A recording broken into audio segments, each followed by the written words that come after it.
Hi there, my name's Andy and I work for the Pace Trust that does lunchtime clubs, RE lessons and assemblies here in Poole, Bournemouth and Christchurch. If I wanted to learn the floss or a bit of a dance, in fact I'll try doing the floss, how's it go, something like that, I don't know. Actually, as you probably can tell, my dancing isn't that great. Well, I think it's great, but not everybody will probably agree with me. If I wanted to be a really good dancer, what I'd probably have to do is book in some lessons with somebody who could dance really well. Maybe you do some after-school clubs or sports where you have somebody who's really good who teaches you. If I wanted to be a really good footballer, I'd learn of somebody that really knew how to do football. Or if I wanted to be a really good surfer, I'd go out and try surfing with somebody who could surf. We look for people who are good at stuff to help us to be able to do things. The disciples were wondering a big question. They were saying, how do we pray? And so they looked around for somebody who was really good at praying. And they thought, Jesus really knows how to pray. And so they asked him, teach us to pray. Now, I don't know what you think, but one of the questions I sometimes ask when I do an assembly is, what is prayer? And get all sorts of answers sometimes, but I think a good answer is talking and listening to God. And saying, teach us to pray, is the question the disciples asked Jesus. Now when I say, how do we pray? Most people say, or a lot of people say, you've got to put your hands together and you've got to close your eyes. But you know what? You don't have to put your hands together or close your eyes, although if you're a bit like me, sometimes it's good to do that to stop you getting distracted, but you don't have to. And Jesus starts off by not actually telling them how to pray at all. He tells us how not to pray. He says, don't stand on the street corner using lots of long words, showing off and sounding really posh. I've noticed sometimes that people sort of, when they pray, they suddenly go into a prayer voice and go, dear Lord, we pray.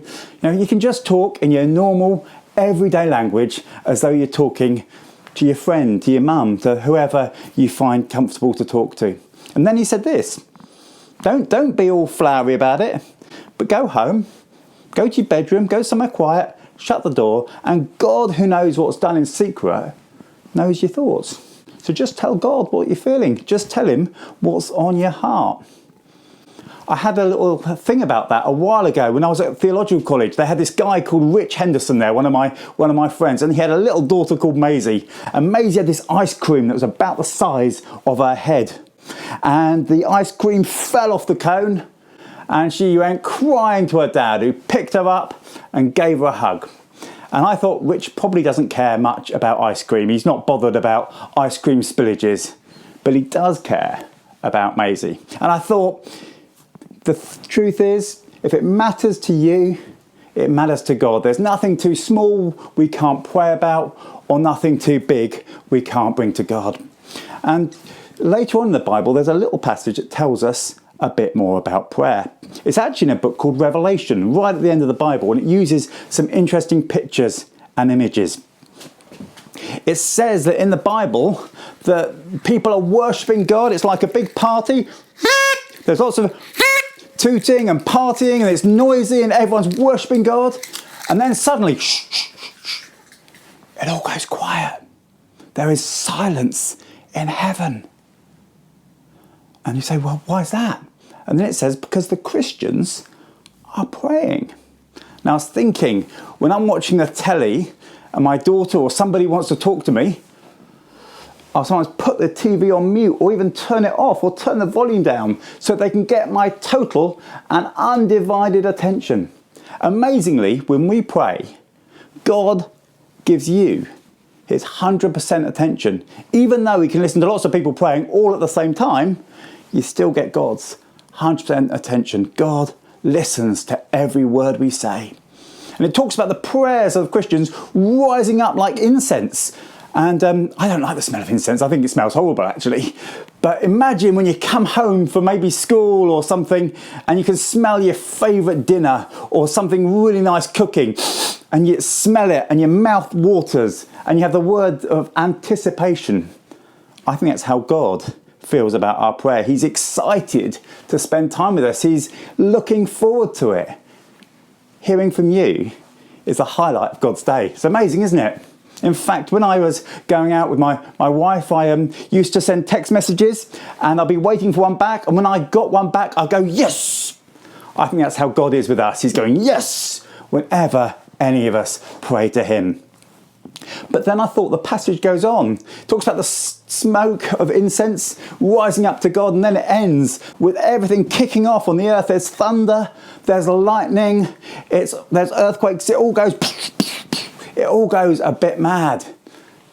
But I thought that's a really powerful picture, that our prayers aren't just showing what we think with God, like a wishful thinking type thing. The Bible says that God answers prayers and is powerful and mighty. In fact, there's another verse in the Bible that says that God can do immeasurably more than we can ask or imagine. So a little challenge today. Maybe have a go. Try praying. You can tell God absolutely anything. He wants to hear from you. There's no right or wrong in how we say it. If it matters to you, it matters to God. You have his full and undivided attention. He delights in listening to you.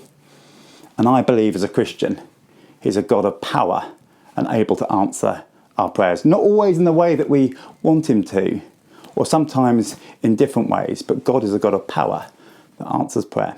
So my challenge is, try praying. Have a go. Dear God, thank you that you want to hear from us.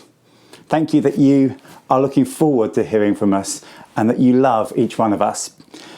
Thank you that you listen to every word we say.